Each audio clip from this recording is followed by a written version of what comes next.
Point Discussions on Faith. We're so happy you came back and joined us again, where we're talking, Terry and I, about apologetics, just learning more and more about the Bible every time we meet. Yep. Today we're going to be talking about the resurrection. A lot of people are asking, is it real? Did it really happen? How do we know? Because way back then, it's all word of mouth, but there's a lot of things out there that says that the resurrection actually did happen. Actually, it takes a lot more to believe or disbelieve that it didn't happen, because today we have all the wonderful, CGI. We have all this wonderful technology and stuff. Way back in Jesus' time, it was just word of mouth. Right. Yep. Mary told Martha, and Martha told Joseph, and then Joseph. So it just kind of word of mouth, kind of like a big. Granted, yes, it's a big telephone type game of word of mouth, but the main point was there. Everybody had the same point. And that's how they passed their history down to begin with. Mm-hmm. It wasn't necessarily anything written in the beginning. It was by word of mouth.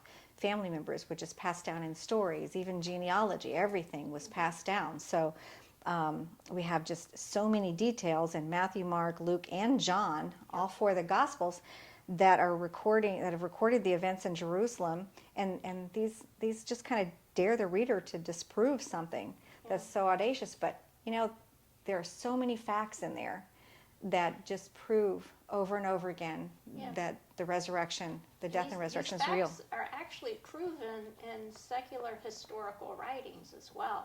Mm-hmm. Because, Jesus lived back in the time of Rome, and Rome was very good at documenting their history.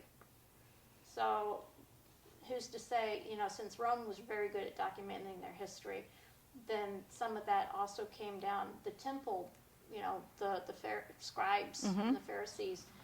They were responsible for recording history. Right. So it actually, if you think about it, it's being, real history in real, history books and the Bible. They kind of go hand in hand. So it actually takes a little bit more faith to say that it didn't happen than it really did. And, I know a lot of people say, you got Matthew, Mark, Luke, and John. Yeah, but it's the same story, but it's different. But if you think about it, it's the same story told from 4 different points of view. Right, just like if any witness had nowadays had witnessed an event happening, I'd be telling it from my point of view, Terry'd be telling it from her point of view, as in Matthew, Mark, Luke, and John. Luke was a physician. He told it from a completely different point of view than a tax collector and fisherman did. Yeah, Matthew was the fisherman. John was Matthew was the tax collector. John was the fisherman. And Mark, historians go and say that Mark was actually the youngest out of all the apostles and disciples. He used to, his mother, Mary, Jesus used to come and do a lot of the teachings at their house, because, we've heard, mm-hmm. whenever Mary got mad at Martha and, mm-hmm. and all that, and then Jesus told her that, she knew what was right. So Mark grew up hearing the gospel, and he saw the miracles, and then later on he traveled with Peter mm-hmm. and in Greece. That's right. Back in Rome, and he was Paul's basically secretary mm-hmm. as well. So he was with Paul first, and then later on when Paul went to. Oh, hold on. I am so confused. Peter and Paul, I always get those two confused. Mm. But either way, he was with Peter and Paul. Mm-hmm. He was the interpreter.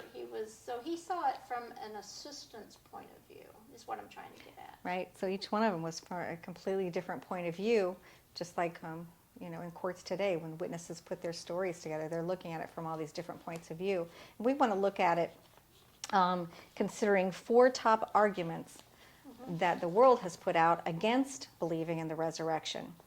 Because we understand that, a dead man coming back to life is a really, really hard thing to believe, but with the facts of the Bible and the facts behind the stories from Matthew, Mark, Luke, and John, they're eyewitness accounts.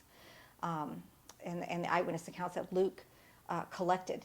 These are going to help us through this. So the first of those top 4 arguments against the resurrection that we're going to debunk here is that Jesus never really died. That's one thing I've heard people say, is that he never really died. But there's a lot more medical and historical scholarship that's established that the Romans were experts in crucifixion. They invented crucifixion to be cruel and horrible. So it's compelling that the guards would declare Jesus dead on the cross if he wasn't really dead before they took him down. They knew crucifixion well. They knew the signs of someone dying on the cross before they would remove him, and they had backups for that to make sure that they were actually dead. Crucifixion basically is a slow torture and suffocation, and that was the reason why they broke the 2 thieves' legs, because they had a way of being able to push themselves up in order to take a breath. If they had broken legs, they couldn't do that, and it was very important for them to get them off the crosses because of a holiday that the Romans observed. So because they didn't break Jesus's legs, they didn't feel the need to, but then they went ahead and stuck him in his side just to make sure. And where they stuck him, it would have gone through his liver. It would have gone through his liver, his lungs, and his heart. So that was why it said that when it came out, it was a mixture of blood and water. By that time, he had already been dead. Some of the cells had already started to separate. So we had, when blood is in a tube, it separates in between the serous and the blood cells. And it kind of does the same thing in the body once the person is dead. And like I said, you said Romans were experts in crucifixion and in killing. So that was their way. I mean, if you stuck me in the side that hit my liver, my lungs, and my heart, I'm pretty much a goner anyway. So he was already dead. gone. He was And gone. that proves it. And then not to mention the fact that before he had ever gotten on the cross, they had scourged his body, almost peeling flesh off with a cat of 9 tails. And many people wouldn't even survive that. Yeah. But then to have gone through all of this on top of it. So just from a common sense perspective, someone that's been abused so brutally, unless there were supernatural powers, would not have been able to have survived. I know I wouldn't. Yeah. So, yeah. And then to survive and then have the physical strength to roll away a stone, because we know there's a stone put in front of his tomb, and then walk around afterwards going to meet with the different disciples and different and be seen. That couldn't happen. And that brings us to the disciples stealing his body. They put soldiers. The Roman government was so afraid because they knew of the prophecies of the Messiah coming. They didn't want anybody to steal his body to start with so that they could say he was alive. So they posted guards. They were protecting themselves from that being said. So, and the guards, they were there when the stone was rolled away. So why would they lie? Because it's their death. Back then, if you didn't do your job in Rome and you were a soldier, you pretty much was either fed to the lions or they killed you right then and there. So you might as well just, so they have no reason to lie. So, and it would take more than one person to roll away that big stone, I'm sure, because have you ever seen the stones that they have when they put in front of the tombs? It was massive, and it took more than one person to get that stone up there. Yeah. So there's just no way.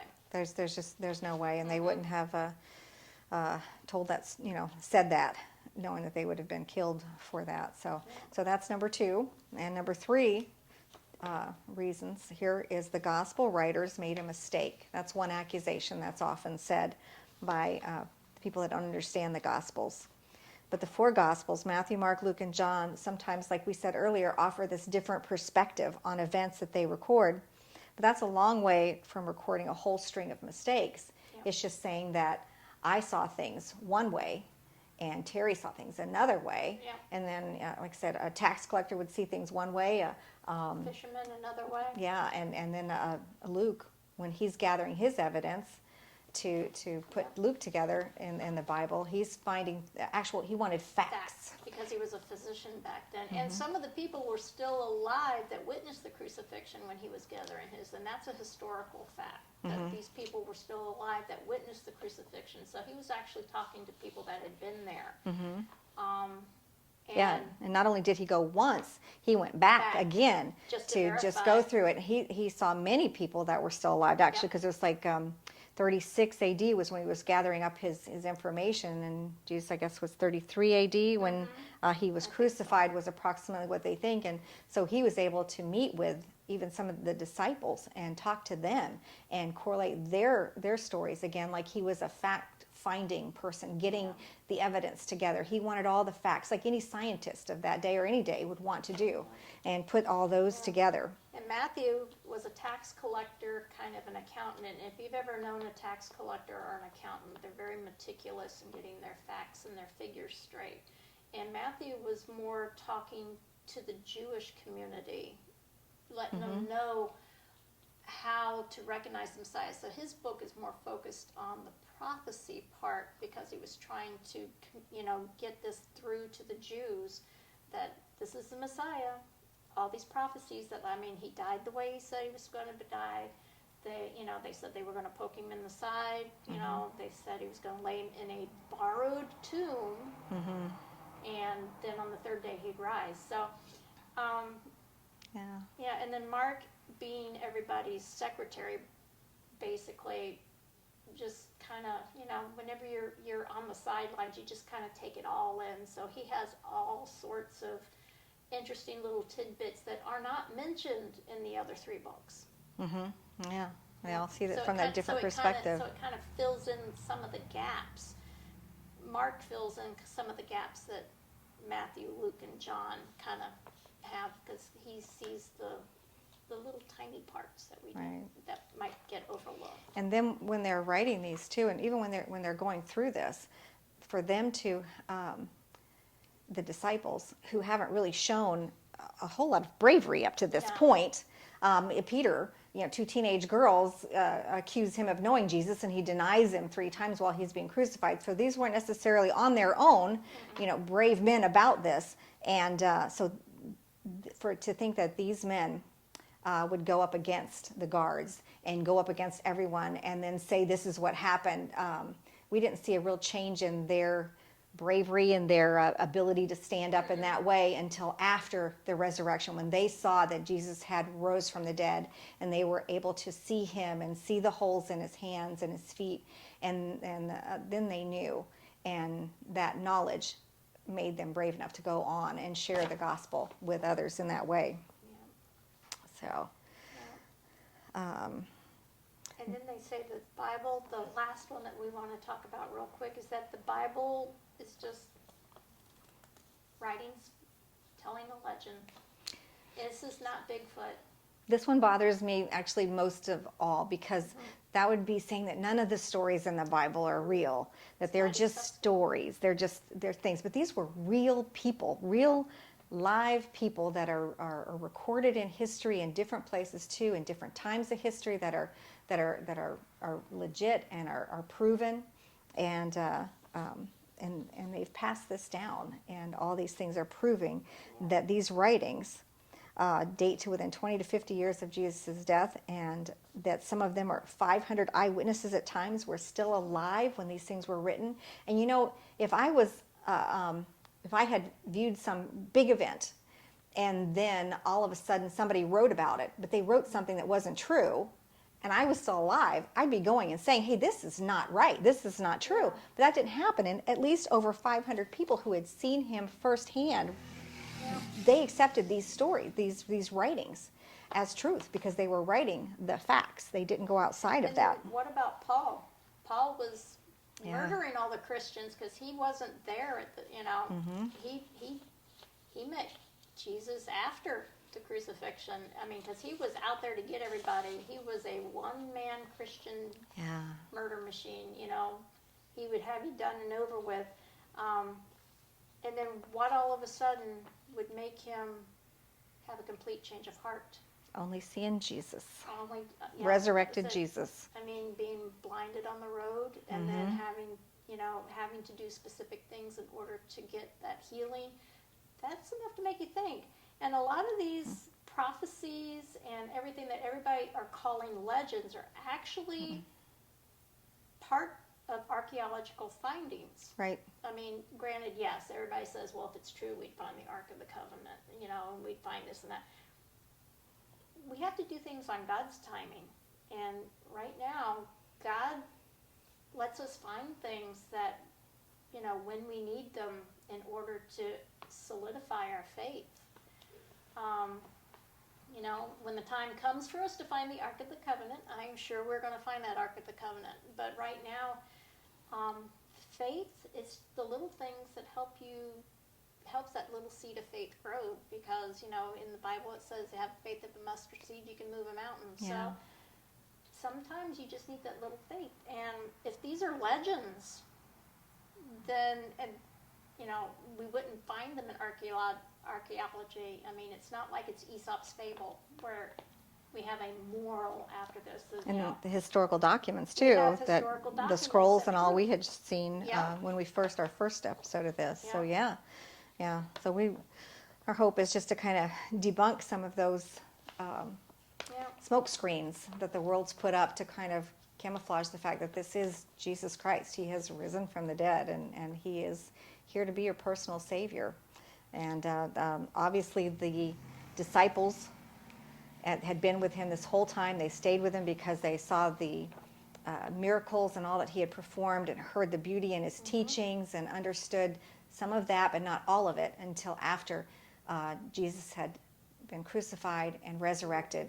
And then each of them, except for John, had received martyrs' deaths. I mean, they all stood up for what they believed. And I don't believe that anybody would stand up for a lie while somebody stoned them or boiled them in oil or hung them upside down, crucified them. Nobody's going to just keep taking that if it's not a real truth in your life. And these disciples all did that to the end. They all stood for what Jesus was and said, these are the facts. This is what happened. This is true. So. Yeah. So this is kind of our take on why we believe that the resurrection is real. Granted, personal relationship with Jesus is always personal. You can take what we said and either run with it. Look up Matthew, Mark, Luke, and John. Read some of the verses and find out for yourself. Don't take our word for it. If you can't back it up in the Bible, there's no truth to it.